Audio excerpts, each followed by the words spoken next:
cat back to fucking tell me I'm an asshole for throwing it away or letting my father-in-law throw it away. That makes sense. Yeah. Seems legit. Oh, hi. Hey! Welcome to Evilive. Speaking of Ghost Cat, let's talk about the show. The live media commentary show that answers the question, will we have to join or start a militia with these election results? I feel like it's like we have to now. I'm pretty sure. I don't even want to, but I feel like I kind of have to. Probably going to be purchasing some firearms. All right. Well, subscribe to the channel because today we're reviewing What We Do in the Shadows, Season 6, Episode 5, Nandor's Army. What are your initial thoughts? That ending was fucking hilarious. Yeah. I was rolling. You thought it was mannequins? Yeah, just like, what, you think I was crazy? Those are my practice ones. Fuck. So goddamn good. It was amazing. And I've met people like that. Yeah. Like militia people. Yeah. Militia 100%. people are weird. They're fucking weird. Yeah. And I don't think they know how weird they are. They think they're like the only clear-headed people in the world, which is even weirder. Yeah. No, man. Like the start of COVID, I was dealing with some fucking people. Oh, really? Like I was tattooing a lot of igloos on people. Oh, boy. Because that was a thing. Oh, boy. And it was, they were always really nice folks. But they always made a point to awkwardly stare into my soul as they're handing me my $5 tip to say, this is a gift. This is not a blah, blah, blah. It's like, dude, it's fucking cash. This doesn't exist. You're preaching to the choir.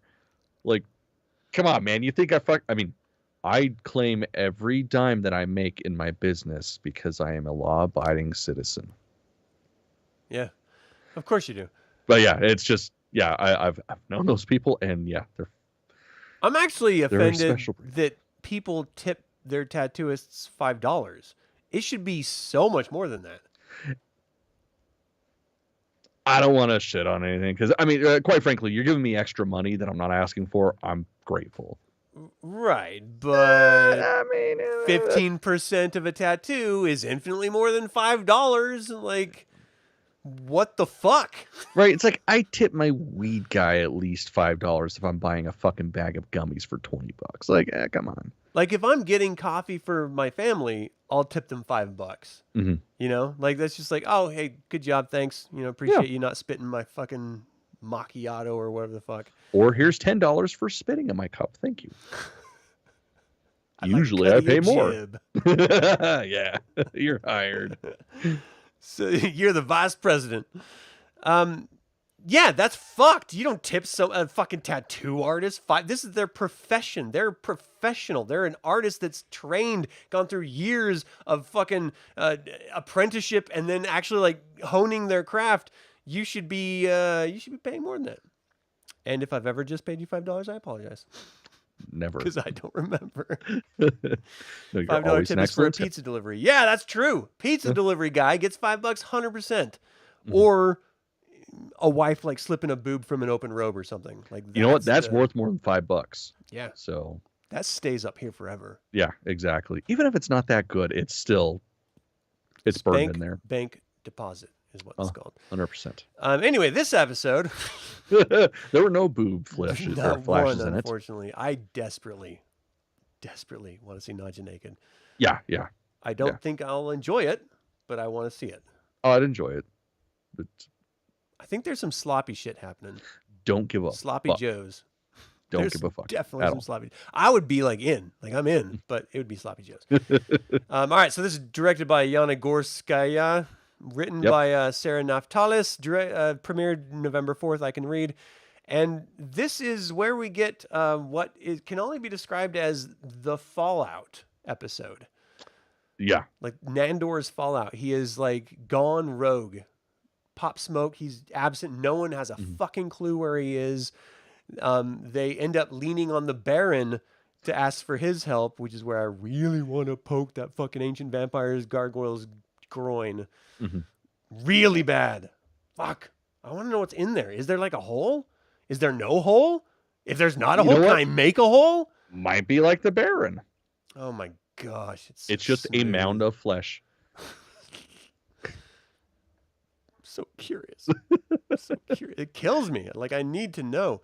In any case, I'll get over my fucking weird kinks. Guillermo's genuinely worried. I don't know if anyone else is really worried, but they're curious. Yeah, everybody else just like, whatever, I guess we'll go find him. But the Baron finds out, and he's like, you need to shut this shit down. Like, right now. This motherfucker is, like, spreading word about us out there. He's making a kerfuffle. I can't remember how he's phrasing it. But, like, you need to stop. Like, put a pin in this shit. Like, it's done. You got to stop it. It turns out Nandor went to fucking New Hampshire to one of some clothing manufacturer that was closed down by Guillermo's business, and he's decided to radicalize the people that work there. And so the whole crew goes on a road trip to New Hampshire, which is a super white supremacist place. Just as a aside for people who don't know. Super racist. Anyway, like, big biker community there too, which is why I know this stuff. I don't even know if it's true. It's just what I was told by one of the bikers' kids. So I assume it's true. Fair enough. And it was the same dude who I talked shit about at his birthday that I talked about in the last episode. Same guy. He told me about it. There's the through line, folks. Thank you, everyone. It was all tied together. Applause. It was intentional. It definitely wasn't just me rambling. And so, like, they get there and they just see, like, mannequins everywhere, which for me is like a horror story. Like, I can't. I don't know what it is. I don't like mannequins. See, I don't mind them, but like a lot of them in a dark warehouse, that'll fuck me up a little bit. Like, do you remember that 80s like romantic comedy show where the dude falls in love with a mannequin? You mean Mannequin? Is that what it's called? I think that's what it's called. Yeah. It had like the Roxette song as like the soundtrack song, but it was like Mannequin. It was like, yeah, it was Mannequin. That, like, part of me is like, can I fuck it? Would it hurt? Could I, like, drill a hole? Like, I mean, it's usually they're fiberglass, so wear a condom. There could be a or problem. 7. Or problems. But you know, if you really try, you can probably fuck anything. But what if I watch that show so much? What if it comes to life? What if it's just in your head? It comes to life, and you're just like banging it against like plastic, just baby. It hurts so good. All right. Well, that's not what happens. So they go to this. Not in this episode. Yeah. They go to this place. They see a fucking warehouse full of mannequins, and Nandor's like, "This is my army. I'm going to strike back." I don't know why I'm trying to do like a fucking Arnold Schwarzenegger thing, but it's almost like that. And he's just like, they're like, he's fucking crazy. He's 100% lost this shit. He's officially broke. And yeah, he definitely seems like it, the way he's presenting it. And he's talking about how he's going to strike back at the man and stuff. And ultimately, Nadja and Laszlo are like, all right, we need to try to figure out how to sort of convert this guy. And so they sort of enlist Colin, like, let's enlist and try to talk him out of this. And Colin, like, goes deep. Yeah, man, he's Full Metal Jacket. He's in there. He's fucking, like, even to the end of the episode, when everything's said and done, he's still just like, nope, I'm a part of this shit. I distinctly remember I was in basic training and we were doing this fake maneuver where we were having to pull people out of the bush for medical treatment.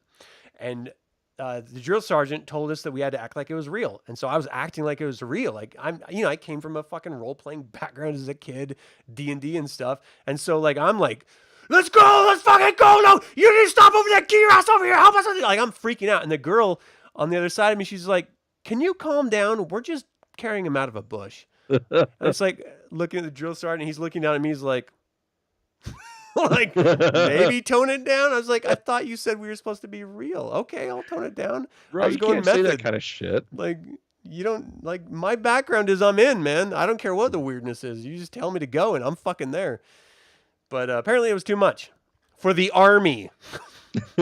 So I definitely got Colin's vibe 100% because he went the same way I did. He's like, "Ah!" And then I also appreciated Laszlo and Nadja's. They're just like, fucking push-ups? What are we doing? Like, fuck this bullshit. This is stupid. And then ultimately we had this beautiful, I don't know if it was beautiful, but I sort of internalized it that way, of them going off to try to find some fireworks I'm not even sure why, to sort of fake the battle so that it's already been happened or something. Mm-hmm. And they have this sort of heart to heart where like, you never listen to me, you know, you're not like hearing what I'm trying to do for you sort of experience.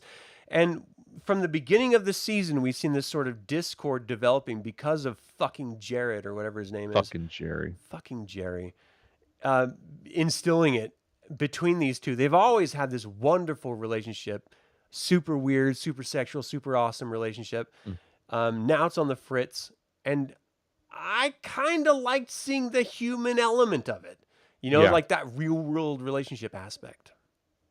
Well, even down to the fact that he's trying to find his fireworks and they're literally sitting in front of it, and it takes her to be like, do you mean this place in front of you that says fireworks? It says fireworks. Yeah. And then to further go with that, of her having to fucking save his ass because he's like, oh yes, I will get this, and picks up some newspapers, chucks it does nothing. So she's like, oh yeah, try again, and shatters the glass for him. Man, that's the best part of a woman, is like indulging her man's fucking foibles. Like, you know they're ridiculous, but you know what? You signed on for the gig, so let's give them their fucking illusions. Right. Make them feel good. I loved it so much. All right, so I see you yawning, so let's continue. Oh, no, we're good. I mean, but that is kind of like the whole set. Then finally Guillermo comes in, and he tries to have like a heart-to-heart, like reason with him. And then we suddenly realize that Nandor's really fucking hurt. Like, he's never felt this way before. He's so used to being the relentless, the conqueror, the general, the warrior, that he has genuine feelings for Guillermo, and Guillermo hurt him. You know, he thought he was doing a favor. He thought he was supporting his friend. And in truth, his friend wanted nothing to do with him. And not only is there this aspect of, what kind of a fucking vampire am I, where my fucking familiar is firing me and I'm not like ripping his throat out.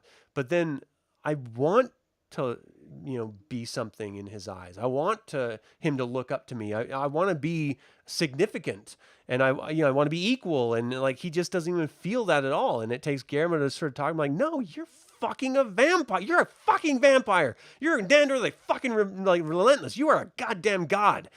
And he's just like, yes, I am strong. Like just building him up. And that's, I think, every once in a while, friends need a little bit of like, you got to listen to them.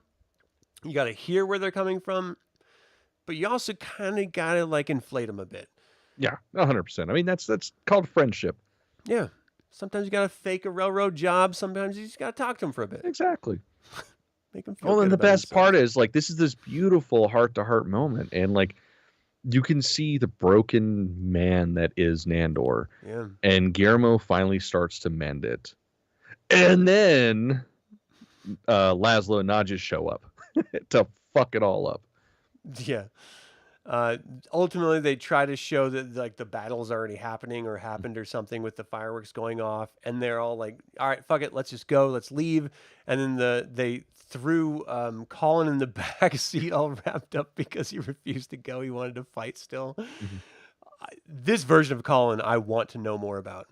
Yeah, like, I definitely. really want to see him in the next episode just being like full Rambo, First Blood. Yeah, but not like actual Rambo, more like Gizmo in the end of Gremlins Rambo. Like he's making his own crossbow. Yeah. He's got a tie wrapped around his head for a bandana. Absolutely. Yes. I feel like that would be a really great homage, not just to a really funny show or film, but also just to Colin's character, because we've never really seen him like this before. He's always been the psychic vampire that drains people, not like the, I'm in it, let's fucking go type guy. Yeah. And he just sunk his proverbial teeth into it. I really, really liked it. Yeah, it was fucking great. And then the car like blows a tire or something.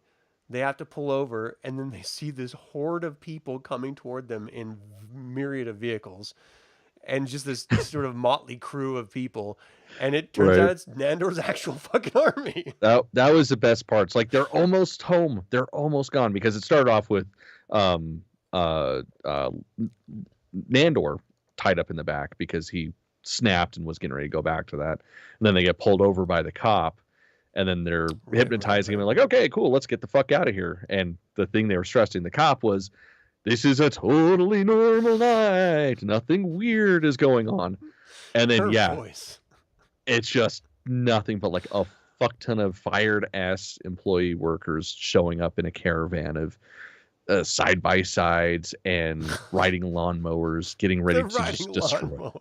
So goddamn good. And then the cop's just like, oh yeah, no, this is normal. This is fine.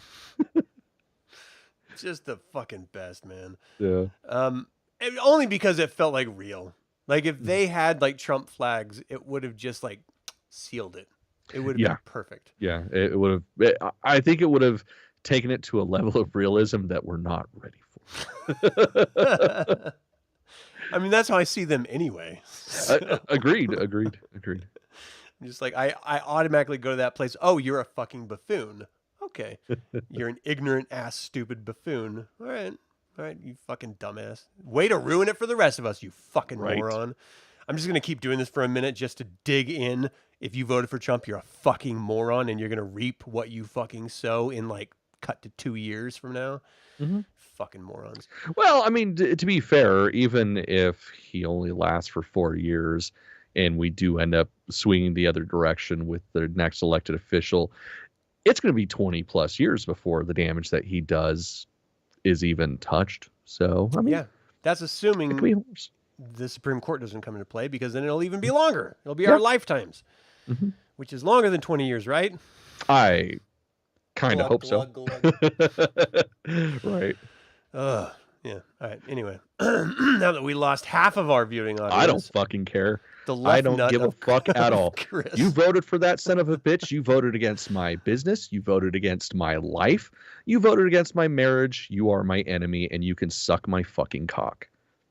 Here. Wait, is that just an invitation to anyone or just the people that voted?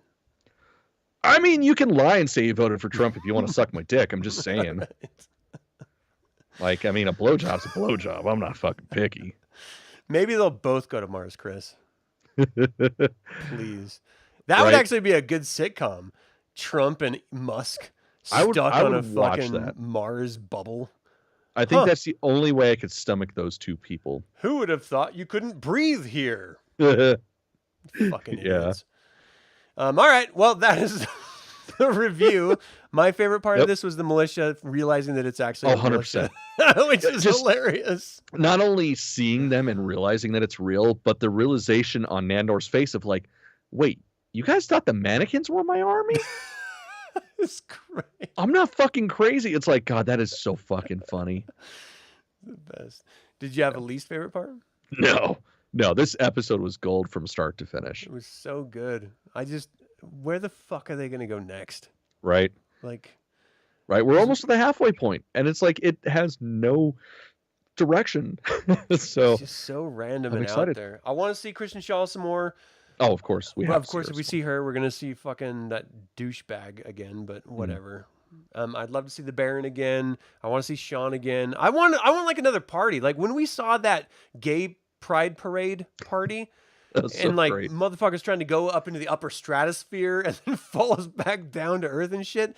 That's the ending that I want. I want like a party. Yeah. So something that we can make a t-shirt off so no one will buy, but whenever I wear it, people will be ashamed to stand next to me. That's what hey man, I've still got the note written down of the guide, Captain Savaho. So we still got to workshop that. Yes. Captain Savaho. All right. Anything else? No, man, we definitely got it. Thank you guys so much for tuning in. What did you think of this episode or just the season thus far of What We Do in the Shadows? And are you mentally prepared for it never to come back again? Like, this is God knows end. I'm not. Let us know in the comments below.